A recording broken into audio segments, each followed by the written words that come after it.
Ikalabing-siyam na kabanata. Pagkatapos niyang ipangaral ang mga bagay na ito, umalis si Jesus sa Galilea at nagtungo sa lupain ng Judea, sa kabila ng ilog Jordan. Sinundan siya ng napakaraming tao at dooy pinagaling niya ang mga may sakit. May ilang pariseyong lumapit sa kanya at nagtangkang humanap ng may paparatang sa pamamagitan ng tanong na ito. Naayon ba sa kautusan na hiwalayan ng lalaki ang kanyang asawa sa kahit anong dahilan? Sumagot si Jesus. Hindi pa ba niyo nababasa sa kasulatan na sa pasimulay nilalang ng Diyos ang tao na lalaki at babae? At siya rin ang may sabing, dahil dito'y iiwan ng lalaki ang kanyang ama't ina, at magsasama sila ng kanyang asawa at sila'y magiging isa. Kaya't hindi na sila dalawa, kundi iisa. Ang pinagsama ng Diyos ay huwag paghiwalayin ng tao. Tinanong siya ng mga pariseyo. Kung gayon, bakit inyutos ni Moises na bigyan ng lalaki ang kanyang asawa ng kasulatan ng diborsyo bago niya hiwalayan ito? Sumagot si Jesus.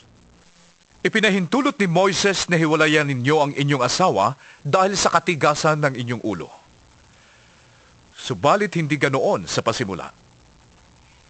Ito ang sinasabi ko sa inyo. Sino mang lalaking humiwalay sa kanyang asawa at mag-asawa sa iba, ay nagkakasala ng pangangalunya, maliban kung ang asawa niya ay nakiapid sa iba. Sinabi naman ng mga alagad, Kung ganyan po ang kalagayan ng lalaki sa kanyang asawa, mabuti pang wag na siyang mag-asawa. sumagot si Jesus. Hindi lahat ay kayang tumanggap ng aral na ito, kundi sila lamang na pinagkalooban ng Diyos. Sapagkat may iba't ibang dahilan kung bakit may mga lalaking hindi makapag-asawa. Ang ilan, dahil sa kanilang katutubong kalagayan. Ang iba'y nagkaganoon dahil sa kagagawan ng ibang tao. Mayroon namang hindi nag-aasawa alang-alang sa ikauunlad ng paghahari ng Diyos. Ang makakatanggap ng mga salitang ito ay siyang gumawa nito. May nagdala ng mga bata kay Jesus upang ipatong niya sa mga ito ang kanyang kamay at sila'y ipanalangin. Pinagalitan sila ng mga alagad, ngunit sinabi ni Jesus, Hayaan ninyong lumapit sa akin ang mga bata. Huwag niyo silang hadlangan, sapagkat sa mga katulad nila, naghahari ang Diyos.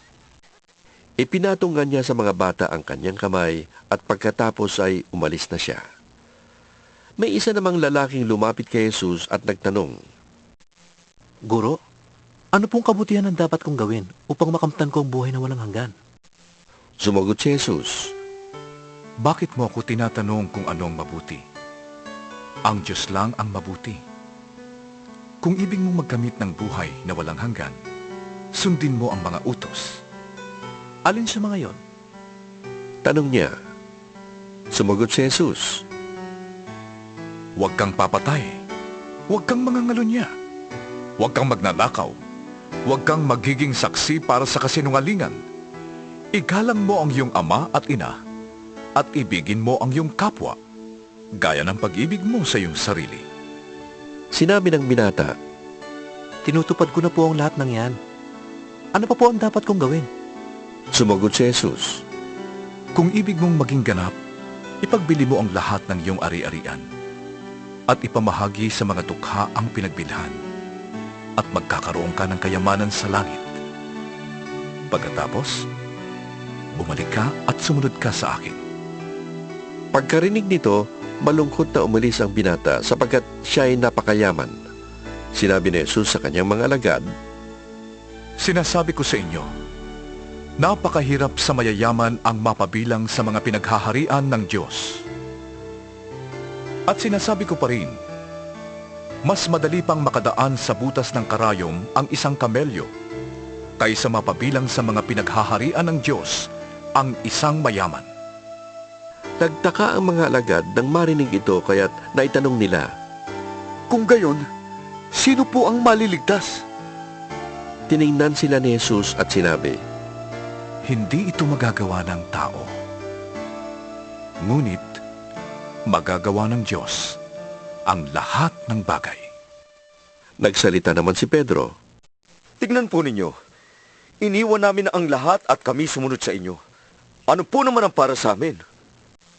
Sinabi sa kanila ni Jesus, Tandaan ninyo ito.